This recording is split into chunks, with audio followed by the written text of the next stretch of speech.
Mga kapuso, narito ang iba pang balitang tinutukan ng 24 Oras Weekend. Iniinda po ng mga panadero ang pagmahal na masangkat ng tinapay. At kung magtutuloy-tuloy yan, baka na mapilitan silang magtaas presyo. Nakatutok si Jamie Santos.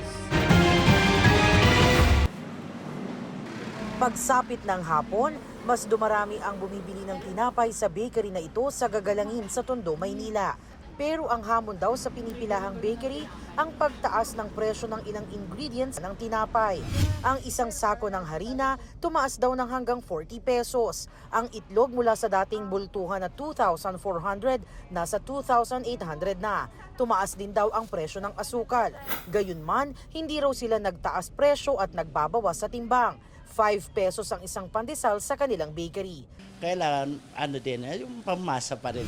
Paboritong merienda ng mga Pinoy ang tinapay tulad ng pandesal. Pero ilang gumagawa ng pandesal ang humihiling ng pagtataas presyo dahil sa pagmamahal ng ilang ingredients sa paggawa nito. Ayon kay Chito Chavez, Pangulo ng Asosasyon ng Panaderong Pilipino, sa ngayon, nasa 3 pesos and 50 centavos hanggang 4 pesos ang bentahan ng pandesal sa mga community bakery.